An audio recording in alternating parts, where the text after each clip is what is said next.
I noticed there's a lot of houses are all boarded up. Tonight, the exorbitant cost of maintaining a household in the north keeps elders living in poverty. We take you to a remote Anishinaabe community where they've managed to keep almost everybody fluent in their language. Take care of the horses. It's a lot of work we put in for these horses. And the Cree of Treaty 7 show them how it's done at the Calgary Stampede.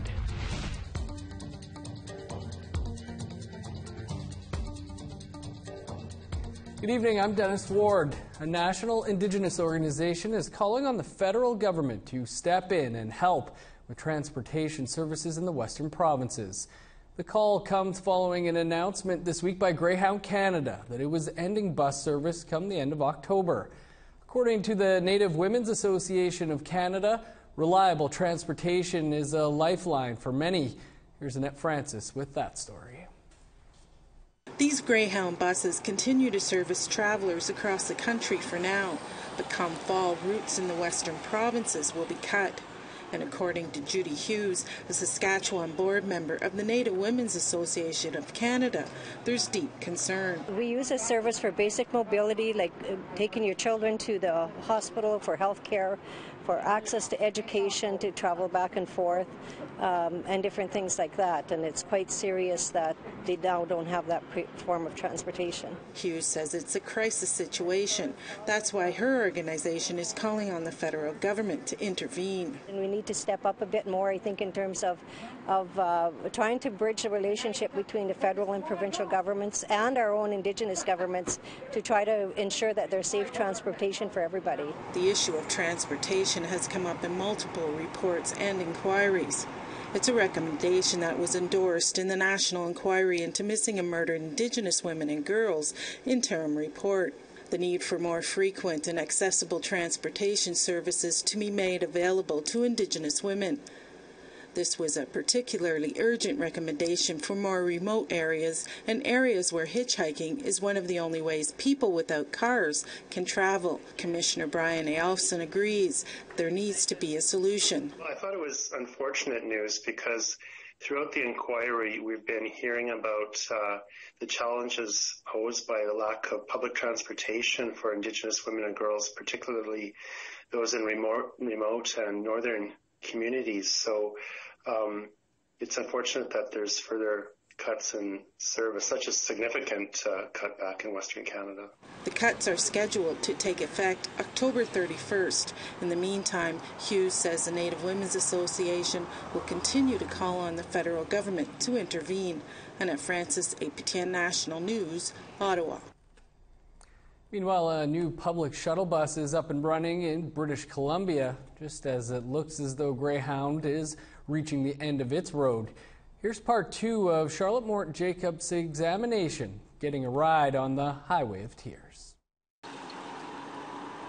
This bus in northern British Columbia served the highest population of Indigenous people in the province. It also ran along the highway known for the disappearance and murder of Indigenous women and girls. Along the notorious Highway of Tears. There have been no leads on their whereabouts. The crisis of missing and murdered women in Canada. There are 18 official missing and murdered Indigenous women and girls cases on the Highway of Tears. At the MMIWG National Inquiry hearings held in Smithers in September, Our cameras along the highway. Witnesses testified that number was closer to 50. Both Anna George and Vivian George know women who have gone missing. My auntie went missing on the Highway of Tears. Ramona Wilson, I knew her. Today they were able to snag a ride in Prince George on a public shuttle bus, but as neither of them own a car, they have hitchhiked most of their lives. Once when I was going back to work, I was going back to a camp on my reserve. This guy was trying to proposition me, and one semi-driver was asking us if he can do some drugs. We got scared because he wanted to shoot up just so he can stay away from the road. After a decade-long fight from MMIWG advocates, this June, BC Transit launched a public shuttle bus along the Highway of Tears. But there are gaps. The shuttle bus does not run west of Smithers to the coast in Prince Rupert. Greyhound did service that portion of Highway 16, but the service wasn't frequent and often at night. The gas station's closed. That's because it's 4 in the morning. I've just been dropped off. Cell service? Well, there is none. This is a similar scene for many pickup and drop-off locations along the Highway of Tears. If a woman is in need of help or facing a violent situation, there is no way she can call for help, and she must defend herself. People traveling along the Highway of Tears often have to wait overnight. Like in the small community of Burns Lake, many women would rather hitchhike than wait. There's a couple of scary incidents. Like they drive us through the back roads and say, oh, it's a shortcut to Prince George. And there was always times when we had nowhere to stay in Vanderbilt next day. And then we have friends in Prince George and we have to hitchhike all the way here so we can have somewhere to sleep. To make matters worse for travelers, Greyhound slashed the route from Prince George to Prince Rupert June of this year. For Marcy Qua of Burns Lake First Nation, the slow shutdown of services over the past few years has led to an increase in hitchhiking. This is one incident where we stopped at a rest area on the way to Vanderbilt, and this guy pulled up beside us and he's frantic. He was frantic, and he's saying, yeah, he got a text from his niece. And she said she was hitchhiking and they kicked her out of the vehicle or something, and all of us were just driving up and down the highway looking for her because we didn't know if she was in a ditch or, you know, that could have been me. APTN spoke with representatives from Greyhound Canada who stated the following through an email. The deaths and disappearances of women in the area are tragic. Please know that filing this application is an act of last resort. Despite significant efforts over the past several years to reduce costs as well as past measures to adapt to the market, the status quo is simply no longer sustainable. Even while Greyhound was up and running, for those on a fixed income with children, many could not afford a ticket at all. And if you had to pay for all that luggage and your ride? About $200. Can you afford that? No. Not only can Vivian George not afford Greyhound tickets, what pains her more is that her only daughter has also resorted to hitchhiking. Were you ever scared when you found out that she hitchhiked? Yeah, but she wouldn't listen to me, and I can't preach because I do it all the time. BC Public Transit gave the green light for Greyhound to drop services on one of the most deadliest highways in Canada this past spring. Charlotte Moore-Jacobs, APTN National News, Burns Lake. Imagine living in a community where a burned-out 3-bedroom house will run you $300,000. That's the reality for residents in Beshoco, Northwest Territories, where bills and repairs can cost you an arm and a leg.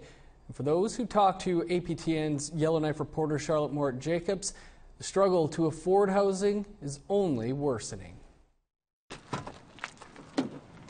Charlie Tatsia is a contract worker in Beshoco, Northwest Territories.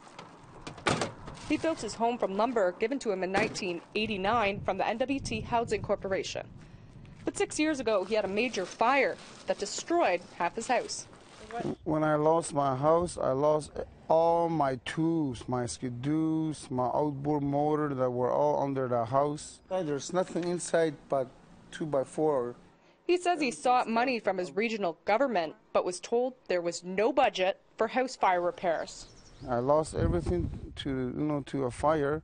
I just said to myself, I lost everything. I might as well just drink. I got nothing else to do. There were no job in the community. After a year, Tatsia sobered up and started working. The only job he could get. It's seasonal, and on his off months, it's tough to pay the $800 rent and utilities. This bathroom tap has no hot water, but it's just one of many repairs Teresa MP is concerned about for her 95-year-old mother. She bought her house in the 1970s from the Cleachow Band and still is paying off the mortgage. Her fuel would cost her about $400 to $500 a month. And for an elderly woman, she's got to have her furnace going sky high. Teresa says that repairs to the furnace are 2 years outstanding from the local housing corporation, and the draft in the house is worsening every season. While she is thankful that her mother has a home, she wants to see more done for those living without. What I noticed in Beshoco is I noticed there's a lot of houses are all boarded up, and there's no need for that. Across Beshoco, there's about 40 boarded up units. They're empty and they're not cheap. Joe Penterix runs the local Friendship Center and says a condemned house owned by the band office like this could go for over $300,000. The cost of providing maintenance for these units is exorbitant because there are some things in the Klitschko agreement that they have to have first crack at repairing anything, and they use this construction firm that's extremely expensive. According to a new report by Canada Mortgage and Housing Corporation, income disparity is causing more and more Northerners to be unable to afford market housing. Last year, 1,200 public jobs were slashed in the territory, more than half of those jobs in communities outside of Yellowknife. Less income for the government to put towards housing subsidy programs. For Tatsia, he will slowly rebuild his home without any help. Charlotte Moore-Jacobs, APTN National News, Bechekom. Pikangikum First Nation is leading the way when it comes to preserving their language. We'll take you to the community after the break.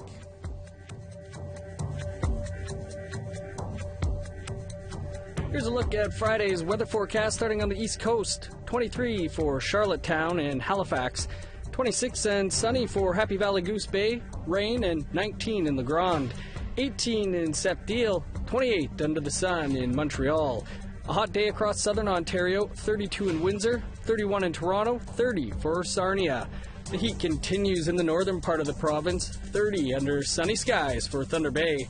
In northern Manitoba, 28 in Flin Flon, The Pas, Island Lake, and Norway House. 31 for Gimli Harbor, Winnipeg, and Brandon. 31 in parts of Saskatchewan as well, including Estevan and Regina. 24 on Friday in Meadow Lake and Buffalo Narrows.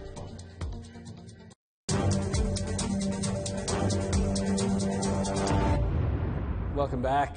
When you hear the word bilingual, you may think English and French, Canada's official languages.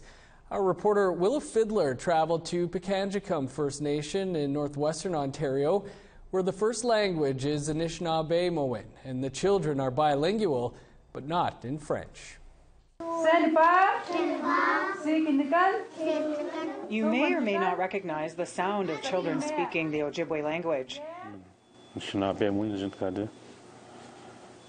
That's what I call it. Kyle Peters is the education director here in Pikangikum First Nation. 97% of the community speaks fluent Anishinaabe-Moan. I'm proud to say that I can go up to a kid and talk to him in our language, even an elder. I think that's very important in any community. I think that's the only thing that's keeping us connected. There are more than 900 students from kindergarten to grade 12, plus 200 staff at Inchike Birchstick School. That's about a third of the community's population. You're going to do it among, they speak in their language to their parents and to their friends and all that. And I think it's the only time they speak English is when they're in school, to their teachers. The school has run their language program for decades. In kindergarten, I had a full-time native language teacher who introduced us to, I guess, the basics of school, and how to behave in school, and how to use the washrooms. And in kindergarten, we had the same kind of thing, but they started to introduce English and numbers and letters and all that.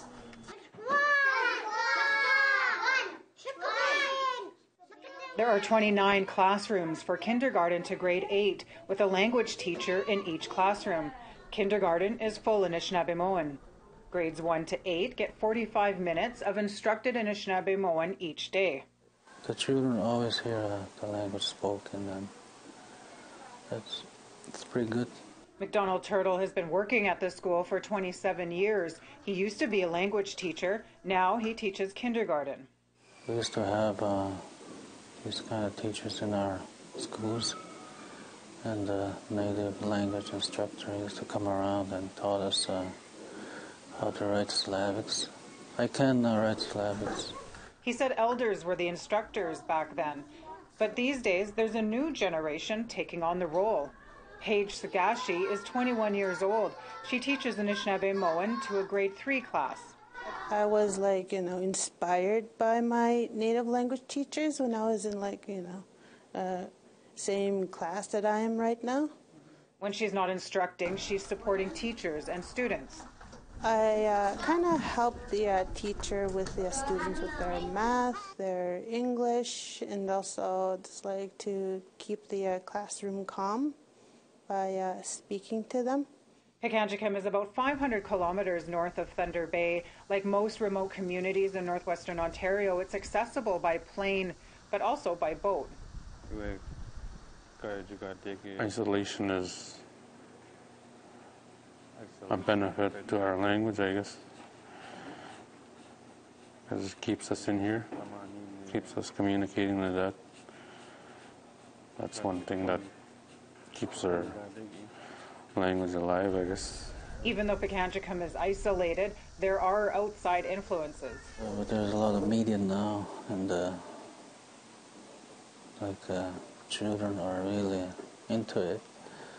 Like there are lots of just go online and watch cartoons and things like that, play games and everything they watch or they play is in English. And it shows. I see that a lot in my classroom. They speak the English language, like some of the words they use, and like mixed Ojibwe and English at the same time.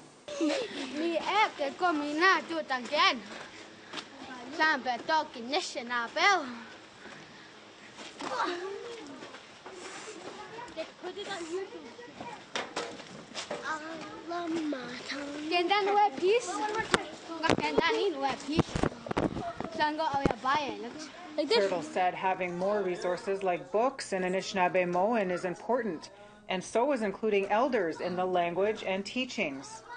I often hear elders say that there's some words that the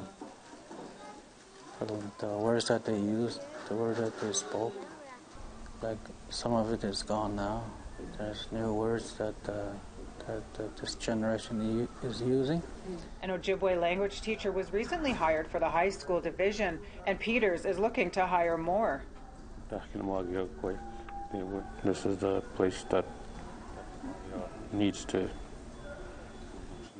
realize how important it is and do it, do what it takes to in everyday programming to retain and teach and talk and understand each other in our language. Peters said he's proud of his bilingual students. He believes keeping the language strong is an important investment for the community and its future. When people come to Pikangikum for help, a lot of communities or even the rest of Canada, how did you guys develop this and how did you guys do this? Willow Fiddler, APTN National News. Great to hear a success story out of Pikangikum. Time for another quick break, but stick around. We're off to the Calgary Stampede next for the Chuck Wagon races.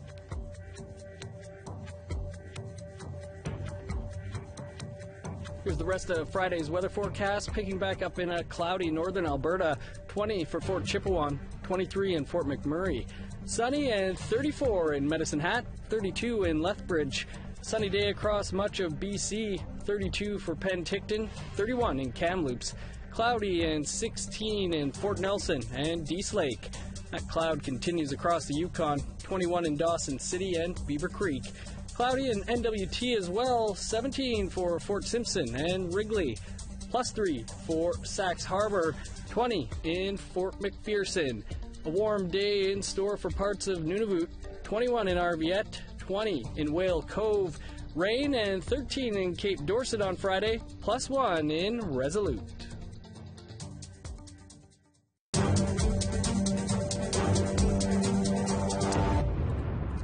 Welcome back.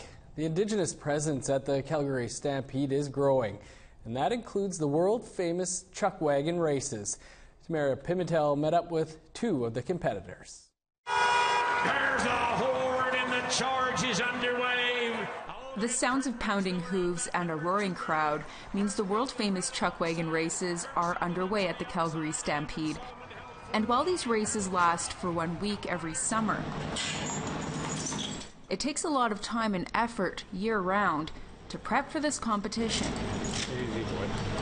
Todd Baptiste is from Red Pheasant First Nation in Saskatchewan. He's been driving his whole life, and this is his 5th appearance at the Stampede. It's any driver's dream to be here. I pretty much lived here every summer as a kid, you know, and now I'm more or less the semi-veteran. There's still some veterans now, but a lot of the guys in our age group, we were all kids at one time, you know, trying to follow the dreams of our families. Baptiste follows the footsteps of his uncle Edgar, who won numerous awards in the sport. I believe Edgar is the very first Aboriginal driver to win the Calgary Stampede to date. As a nephew to him, it's tough to fill the gaps like that, and especially follow the footprints of somebody of any caliber, no matter what you do. Baptiste is now passing the knowledge to his 13-year-old nephew, Jesse. Our normal feed for our horses that we use on the track, keep them in shape, keep them healthy. He joins the rest of his family on the sidelines, making sure the horses are good to race. To take care of the horses, it's a lot of work we put in for these horses. These races feature some of the best in the world. To have the ability to compete is a once-in-a-lifetime opportunity. Easy, buddy. This is Curtis Morin's first year at the Stampede. It's really great to be at the greatest outdoor show on earth. The grandstands are packed every single night. It's just electric out there. From Big River First Nation, Morin says he grew up watching his dad race. Now he says he strives to be a role model for youth back home. It's great for those children, those kids, to see someone from their community performing at the Calgary Stampede. Someone that they can look up to and say, hey, I want to be that when I grow up.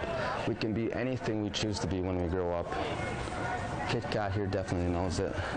As a Native person, I mean, I'm more than proud to be able to be here to show my what we have, the caliber of horses, the horsemanship, and especially, you know, the background of where we come from. While the drivers are the stars on the track, both Morin and Baptiste say the support of their families are what keep them going to carry on their traditions. Tamara Pimentel, APTN National News, Calgary. That is your APTN National News for this Thursday. For more, including a story on the recent violent incidents in Thunder Bay and the bonuses being paid to senior managers in Nunavut, visit our website, aptnnews.ca. I'm Dennis Ward. Have a great night. We'll see you back here tomorrow.